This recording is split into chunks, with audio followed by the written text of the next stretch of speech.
Assalamualaikum warahmatullahi wabarakatuh. I'm Arfat and welcome to a brand new video. Today we will be looking at the famous Gospel of John phrase, before Abraham was, ego in me. Okay. Now, before Abraham was, I am. Again, I'm referring to the works of David Bethune here, a very fantastic book. I would totally recommend.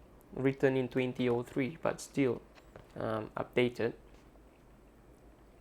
Now, why would translators, whose job is to make the Bible into comprehensible, good quality English, choose an awkward, ungrammatical rendering instead? Okay, he's referring to the phrase here, before Abraham was, I am. Okay, why do Bible translations, which in thousands of other verses freely change word order relative to the original Greek, suddenly find a reason to follow exactly the Greek, producing an ungrammatical and syntactical strained sentence in this instance? Okay, why does Bratcher himself, okay, he's refuting a person called Bratcher here, in the TEV translation, render John 8:58 as before Abraham was born, I am? The answer is theological bias, according to Bethune. In the Gospel of John, Jesus uses the words I am many times. He says things such as I am the shepherd and I am the vine. He talks in this way so much in the Gospel that many interpreters are convinced that there is a particular theme of self-revelation being conveyed in this expression. Even though this book is not about interpretation, I can say frankly that I agree with these interpreters. Most biblical researchers do actually. Okay? But in the hands of some interpreters, this very reasonable interpretation of Jesus' use of language in the Gospel according to John has grown into a strange, unsubstantiated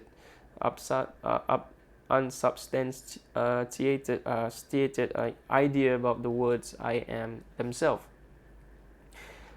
independent of the objects and phrases attached to I am in Jesus' speech. On several occasions, Jesus says I am without an explicit predicate noun, okay, or phrase following the verb. Okay, for example, in John 4:26, okay, 6:20, 8:24, 8:24 and 28, 13:19, 18:5-6, and John chapter 8.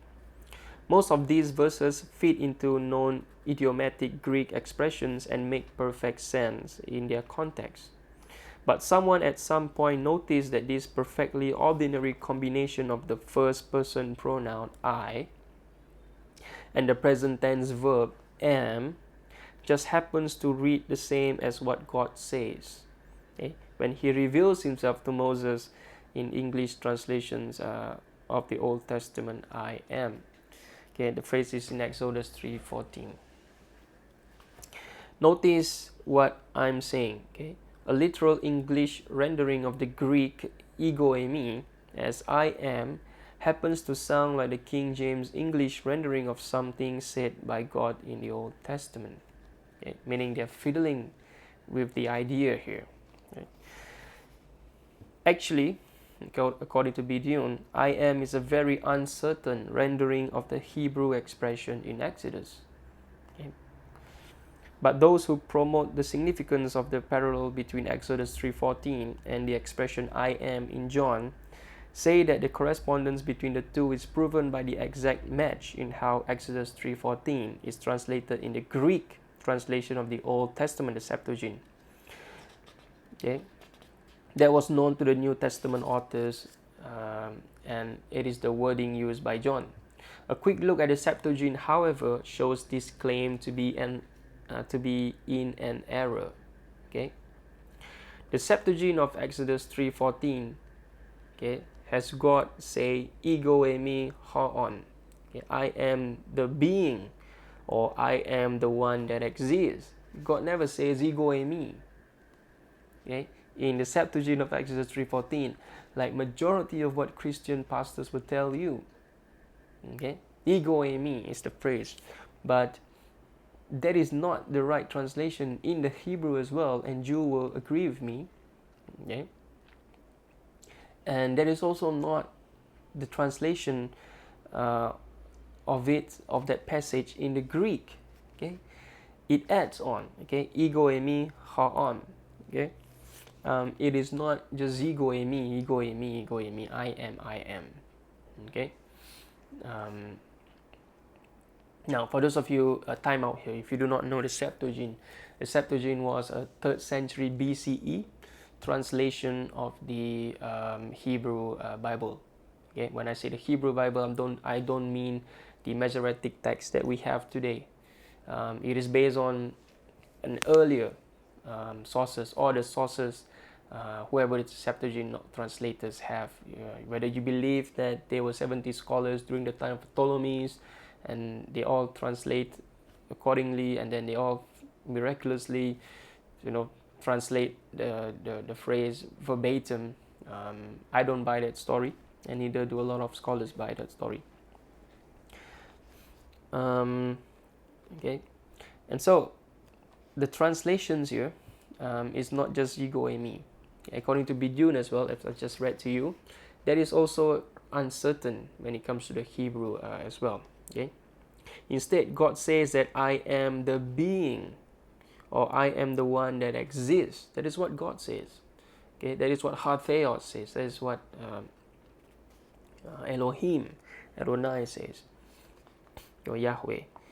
Plainly, ego eimi functions here exactly as it does in the mouth of all speaking characters throughout the Bible, as a first-person pronoun subject, followed by the be verb, to which a predicate noun is attached. God does not say I am, like a lot of Christian pastors used to say, and I've heard this myself.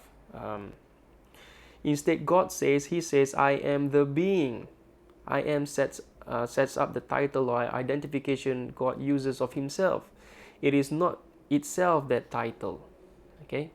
And so, if you know that you understand this, and if you go back to the passages of John, okay, before Abraham was, I am, it doesn't make sense. What does it mean before Abraham was, I am? Okay, Bidun goes into that exploration, which I will go as well after, but I'm just looking at it from a language perspective. Okay? It doesn't make sense. I am is not the name of God. Okay. Okay. God does not say I am. He says I am the being. Okay, meaning He is not using that as a title. He is not referring to Himself as His name is I am, or that His title is I am. He is basically saying to Moses, I am that exists, that sends you. I am the being that sends you. And this, you have to understand it very clearly. And so when Jesus says, I am, He is using that as a title, according to what Christian apologists would say. And that is not the right way to look at it. Okay, I am is not a title if you look at the Exodus and the Septuagint. Instead, it is a phrase that God uses, that I am that exists. Okay? And so it doesn't make sense when Jesus say, before Abraham was, I am, okay, as a title. It doesn't make sense. But what would make sense was, before Abraham was, I am, not in a title sense. Okay? And so what does it mean then, the phrase? Then we will need to use John to interpret that context as well, which we will look at it, inshallah. Separating I am off as if it were meant to stand alone is an interpretive sleight of hand.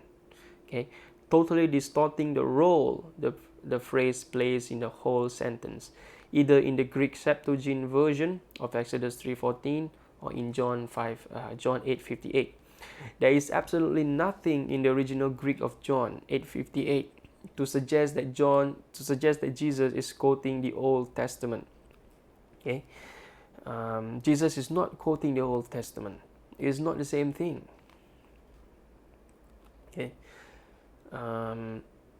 Think about it. If I am, okay, was a separate quote, there would be no subject or main verb to go with before Abraham came to be. I'll repeat this again, this is very important. Okay, if I am was a separate quote, there would be no subject or main verb to go with before Abraham came to be. This is absolutely clear if you read it. Inconsistency in translation is often an indicator of bias. So it is revealing to compare all of the occurrences of ego eimi in the Gospel according to John. When ego eimi appears with a predicate noun in sentences in John, it is of course translated I am. For example, I am the vine, I am the shepherd, okay, I am the truth and the light, so on and so forth. This is completely accurate because am, yeah, the word am here is the only verb and there is no other marker of time in these sentences. Okay. But as I mentioned before, according to Bidun, there are several cases where ego eimi appears without a predicate complement, and so would at first appear to be an independent sentence that reads simply I am. But closer examination of these cases in context reveal that the predicate complement is implied. It is not written, but it's implied because that is just the nature of the Greek language. In John 4:28, a Samaritan woman is speaking to Jesus about the prophecies, okay, of a coming Messiah. Jesus answers, ego eimi, okay, holelon soi. The word forward translation is, I am the one speaking with you. Okay. All of the translations we are comparing understand that there is an implied predicate pronoun in this sentence. Okay, obviously pronoun is I. Okay, because that is Jesus. I'm speaking to you. Okay, and I, the person speaking with you, am He. Okay, the pronoun He. In other words, I am the Messiah you are expecting. Okay. So if you understand here, in this sentence, when the word ego eimi is used, the translators understood it to be that Jesus is the one speaking to you. Okay? It doesn't imply divinity, so on and so forth. Okay? In other words, I am the Messiah you are expecting. Jesus is not telling the woman that he is, that he exists. Okay? Okay, time out here. Let me just explain to you what's going on here, because he goes into the language, so on and so forth. Let me just break it down for you. John 8:58, okay, is not quoting Exodus 3:14. Some Bible translators put a comma, an inverted comma. They put a bracket and then they put a footnote. Okay, that says Exodus 3:14. That is actually incorrect. John is not quoting Exodus here, because it is not the same passages even in Exodus, in the Septuagint. And John is basically he has nothing to do with quoting Exodus here. Okay, this was an insertion or an assumption by biblical scholars or translators. Okay, they assume that John is quoting Exodus 3:14, but according to Bidun, he is not, and he has just proven it to you. The language-wise, it is not exactly what Exodus says. Okay, ego eimi in Exodus is not a title for God. Okay, ego eimi in Exodus basically means that I am the one that exists. I am the being, okay, that sends Moses. Because the context, you have to look at the context. Moses is asking God, what should I say to the Israelites when they ask me, who have sent you? Okay, just say that I am that exists that sends you. Okay, it's not that I am is my name. It is I am that exists that sends you. Okay? And in this sense, in 8:58, John is not quoting Exodus 3:14. Okay? Because if you look at the encounter with the Samaritan woman, it is clear that when ego eimi is used in this way, as well as in some of the passages that I will not have the time to go through, like 8:24, for example. You can look 6:20, for example. Is basically referring to, I am the one. Okay, I am the Messiah. I am the one that you have been waiting for. Okay, and so how can we interpret then, or what does John actually mean when he said, before Abraham was, I am?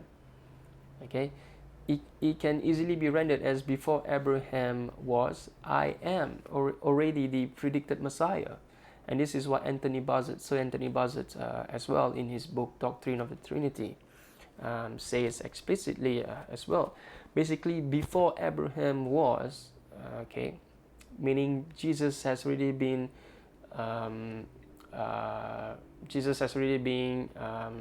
set up to be the Messiah. Okay, or it can also mean, what John was trying to say to his audience was that, because you have to see, John has the most polemics against the Jews. According to Dale Martin, he always used the word the Jews. Okay, and so John was very hostile towards the Jews. And according to historians of John, like Raymond Brown, for example, if you read his commentary in the Anchor Yale Bible series, John has a lot of polemics against the Jews.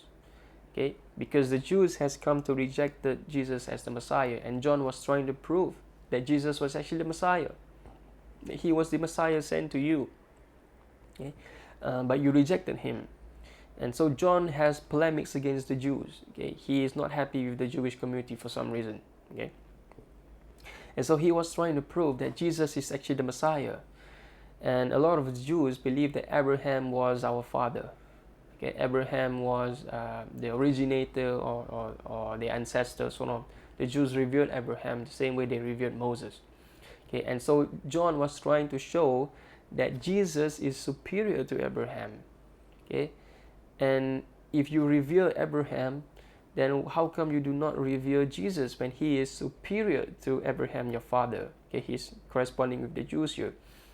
And that is why there's a lot of the Jews phrases found in the Gospel of John. Okay, and this Gospel has been used as anti-Jewish polemics throughout the millennium, even. Okay.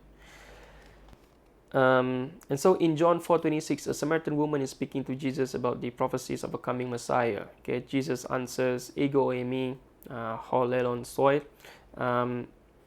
Well, I've read that. Okay, and so in John 6:20, the disciples are in a boat in the midst of a storm. Okay, I'll just go through the last one. And Jesus comes walking to them on the water. Since people don't normally walk on the water, the disciples naturally think that they are seeing a ghost, and they are terrified. So Jesus says to them, "Ego eimi." Okay, I am. Do not be afraid. Okay? I am. Do not be afraid. The same word ego eimi is used here, and it doesn't have any divinity concocted to it. So why then did the translators in 858, they put a bracket there that it is referring to the name of God, ego eimi, in Exodus? Obviously, John is not quoting the Exodus. He is not referring to the Exodus. And that is not what the Exodus even say in the Septuagint translation of 3:14. And that is not what the Hebrew also says. Okay? So I would totally recommend you this book by David Bidune. And we have taken a look at the language. In the past 3 videos, we have go through some of the important passages.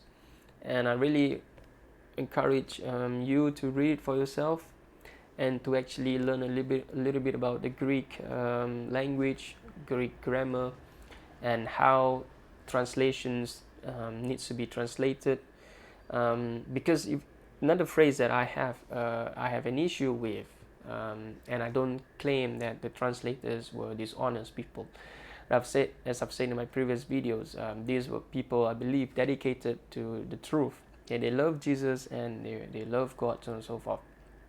But somehow their theological bias have crept in, and it is unfortunate because due to this, the text have been fiddled with somehow, and the translations that they produce are not what the Greek actually says, and definitely not what the authors intended when they write the Gospels or the epistles, so on and so forth. And because due to the lack of historical knowledge amongst the communities out there, the Christian communities, because of their lack of understanding of history and their lack of historical knowledge, they are reading a text anachronistically, and that is a dishonest way to read a text. Not that they know any better, because they are ignorant of this, oblivious of this. And so that is why historical context is very important, as well as knowledge a little bit about the language. You do not need to know so much about the language. I myself is still learning, and I would just say I don't know anything. Language, history, or whatever it is, I don't know. I don't know a lot. Okay, I only know 1%. And so it is always, you need to open your mind to always learn. And if you have knowledge of the language, even a little bit, okay, and the knowledge of history, which is more important, because sometimes you can say a different word and it means a different thing. And if you look at the history of that context or that era, then words means a different thing. And so you don't need to know the language sometimes, but just by knowing the history, it will greatly help you as well. And so John was writing in late 1st century, probably 90-95 up to 120, and he was living in a time whereby his community possibly he wasn't a Jew. He probably has an issue with the Jewish community around him, and he wanted to prove that Jesus is their Messiah, but they have rejected their Messiah, Jesus. And so he wrote the Gospel of John as a polemics against the Jews. Okay, and if you look at history as well, the Gospel of John has been used to create atrocious things towards Jews, and uncalled for things towards Jews throughout the millennium. And so that is what the community of John must have been experiencing as well. And so the Gospel of John is actually, its Christology, Bidyon actually says that it is monotheistic. I disagree with him on this, because a lot of scholars disagree with him on this. And so I adopt the majority of the opinions of other scholars. But I understand that certain passages in John portrays a monotheistic Christology. Okay, and with that, I partly agree with him, because in certain passages it is very clear, okay, that I am the Messiah. Okay, the word ego eimi, I am the Messiah, or I am the vine. Okay, the same word ego eimi is being used here, and it is not being used as a title. Okay, and so with that, Bidyon disagree in 858 that it is also used as a title, because that is just a normal ego eimi that is scattered throughout the entire gospel as well. And that is the opinion of Sir Anthony Buzzard as well in his book Doctrine of the Trinity, Christianity's Self-Inflicted Wound. The word ego eimi is being used many times in the Gospel of John itself, and each time it was used, it doesn't have any divine connotation to it, because it is not a title. It is basically a phrase. Okay, I am. And a lot of scholars or translations, they will put a bracket or inverted comma, and they will put a footnote there in 858 to state that this is quoting Exodus 3:14, when it is actually not quoting Exodus 3:14, because that's not what Exodus 3:14 says in the Septuagint as well, and in Hebrew as well.